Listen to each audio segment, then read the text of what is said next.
Hello my मंचकिंस, कैसे हैं आप सभी। Welcome back to the new class and we are learning grammar pinnacle for class 3rd by Edurise India by Amit publishing house.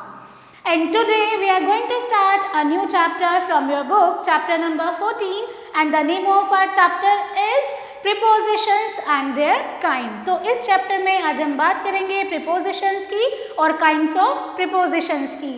अब हम देखेंगे कि preposition क्या होती है।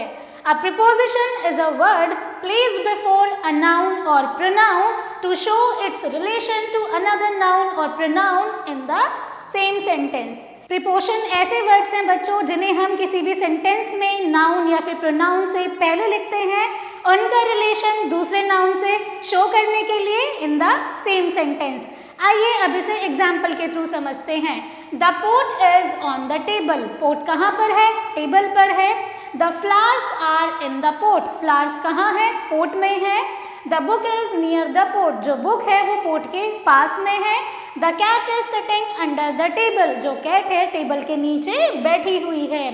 A rat is hiding behind the pot। जो रैट है वो कहाँ पर छुपा हुआ है? पोट के पीछे छुपा हुआ है। तो यहाँ पर जितने भी हाईलाइटेड वर्ड्स बच्चों आप देख पा रहे हैं, ये सभी क्या हैं? प्रीपोजिशन वर्ड्स हैं जिन्हें हम हमेशा नाउन से पहले यूज करते हैं, उनका रिलेशन दूसरे नाउन्स या प्रोनाउंस के साथ शो करने के लिए। Now we will see kinds of prepositions, यानी कि हमारे पास कितने तरीके की प्रीपोजिशंस होती है। सबसे पहले बात करेंगे प्रीपोजिशंस ऑफ टाइम की। Prepositions that tell us when something happens or show time are called prepositions of time। यानी कि अब ऐसी prepositions जो हमें ये बताती हैं कि कुछ कब हुआ है और टाइम को शो करते हैं किसी भी सेंटेंस में, किसी एक्शन के होने के टाइम को, तब हम उन्हें क्या बोलते हैं? Prepositions of time बोलते हैं। बेटर अंडरस्टैंडिंग के लिए एग्जाम्पल देखते हैं। He was blind from birth, यानी कि वो जन्म से ही अंधा है। I will meet her after 6 PM। आप जितने भी यहाँ सेंटेंस देखेंगे बच्चों, सभी में आपको टाइम मेंशन किया हुआ दिखेगा। Now the train will leave at 8:30 PM। जो ट्रेन है वो कब निकलेगी? 8:30 बजे निकलेगी। तो तीनों ही सेंटेंसेस में यहाँ पर आपको टाइम मेंशन किया गया है। Alright, second kind of preposition we have prepositions of place. Prepositions of place tell us the position of someone or something with respect to others or to each others। यानी कि ऐसे words, ऐसी prepositions जो हमें किसी भी या फिर किसी भी person, किसी भी thing के place को बताते हैं, ऐसी prepositions क्या होती हैं? Prepositions of place होती हैं। For example, the boy dived into the pool, यानी कि जो बॉय है वो पूल में कूद गया। The thief jumped over the high wall, जो चोर है वो ऊंची दीवार से कूद गया। His shop is across the main street, उसकी जो शॉप है वो अक्रॉस द मेन स्ट्रीट है। तो यहाँ पर आप जितने भी बच्चों ये हाईलाइटेड वर्ड्स देख पा रहे हैं, ये क्या हैं? प्रीपोजिशंस ऑफ प्लेस हैं जो हमें किसी भी थिंग्स या फिर पर्सन के प्लेस को डिफाइन करते हैं कि वो पर्टिकुलर पर्सन या फिर थिंग कहाँ पर है।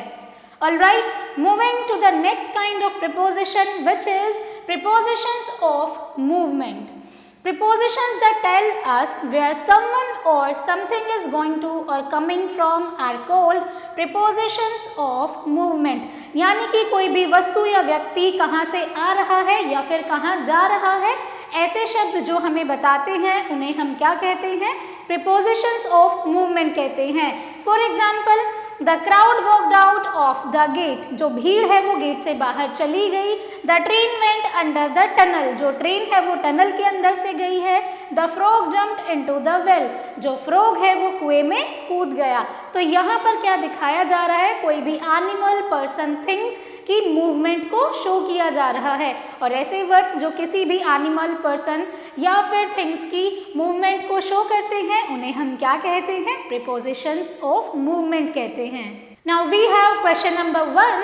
Underline the prepositions in the sentence given below। अब यहाँ पर आपको कुछ sentences दिए गए हैं जिसमें आपको prepositions underline करनी है। She sits besides her sister। यहाँ पर beside क्या है? preposition है। He lives in Meerut, in यहाँ पर preposition है।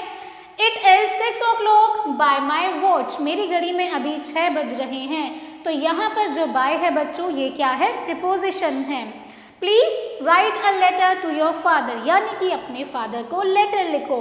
तो यहाँ पर आप बताएंगे प्रीपोजिशन क्या है, आ, क्योंकि लेटर से पहले से पुट किया गया है, it means it is a preposition. He drove his bike speedily through the streets, तो यहाँ पर थ्रो क्या होगा बच्चों, ये एक प्रीपोजिशन है। There is a short bridge over the river, नदी के ऊपर एक बहुत ही शॉर्ट ब्रिज है। तो यहाँ पर जो ओवर है वो आपका प्रीपोजिशन है। The three goats met on the bridge, on is preposition। The puppy sleeps under the table। अब यहाँ पर आपके 2 सेंटेंसेस बचे हैं प्यारे बच्चों, आप सभी क्या करेंगे, इन सेंटेंसेस में आप प्रीपोजिशंस को आइडेंटिफाई करेंगे और अपनी बुक्स में इन्हें अंडरलाइन करेंगे। Now we have second question, fill in the blanks with the correct prepositions given in the bracket. अब ब्रैकेट में आपको यहाँ पर कुछ प्रीपोजिशंस दिए गए हैं जिन्हें आप गिवन ब्लैंक्स में फिल करेंगे। The man is sitting dash the arm chair. अब यहाँ पर जो प्रीपोजिशंस आपको गिवन है वो है ऑन एंड इन। तो यहाँ पर the correct preposition will be on the armchair। A ball is dash the car, a ball is under the car। तो यहाँ पर आप यूज करेंगे under preposition को। The egg is dash the nest, the egg is in the nest। A man is sitting dash a tree, a man is sitting under the tree, यानी कि जो man है वो पेड़ के नीचे बैठा हुआ है। Rohit gave a book dash Priya, Rohit gave a book to प्रिया, रोहित ने प्रिया को एक बुक दी है। The spider is dash the web, the spider is on the web। The car is parked dash the garage, the car is parked in the garage।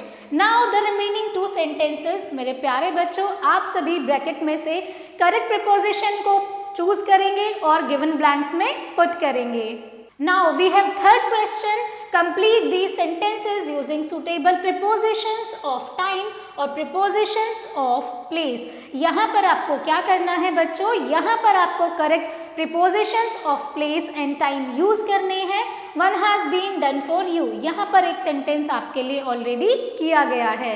Bimla put the necklace under the pillow, यानी कि बिमला ने जो necklace है वो pillow के नीचे रखा था।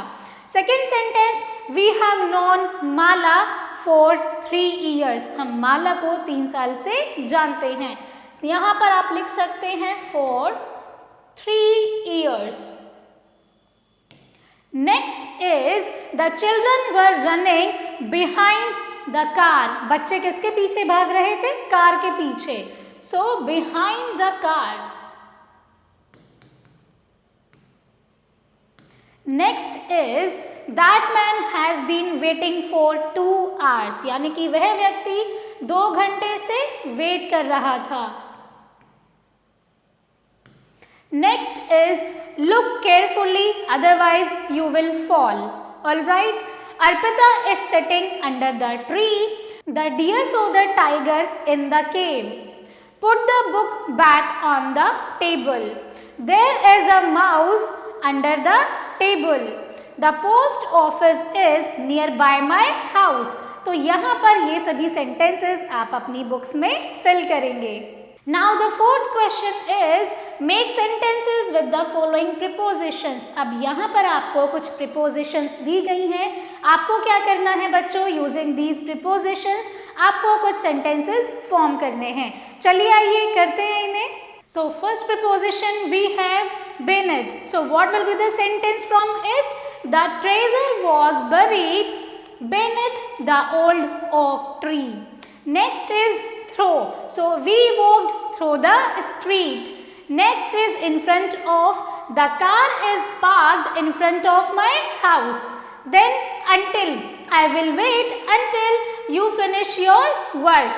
Next is behind. The rat is hiding behind the table. Then we have among, so the boy is standing among his friends. Next we have between, so the ball is stuck between 2 chairs. Then we have next to, so the bookstore is next to the cafe. Then we have on, so the book is on the table. Then we have over, So what will be the sentence? The bird flew over the house. I hope मेरे प्यारे बच्चों ये बहुत ही easy था और आप prepositions को use करके बहुत सारे सेंटेंसेस बना सकते हैं. Now we have the last question. Fill in the blanks with correct prepositions. यहाँ पर आपको क्या करना है, प्रीपोजिशंस की लिस्ट दी गई है, आप सभी को इनमें से करेक्ट प्रीपोजिशंस पुट करना है गिवन ब्लैंक्स में. तो ये मेरी तरफ से आप सभी के लिए एक होमवर्क है एंड आई नो मेरे प्यारे बच्चों you all are very smart और आप इन्हें बहुत ही इजीली कर सकते हैं. सो ये होमवर्क है, अपनी बुक्स में इन्हें फिल कीजिएगा. सो मेरे प्यारे बच्चों that's all for today's class. I hope it was an interesting class. Thank you so much for watching and learning with me. I will see you all in the next class. Till then, keep learning and keep practicing.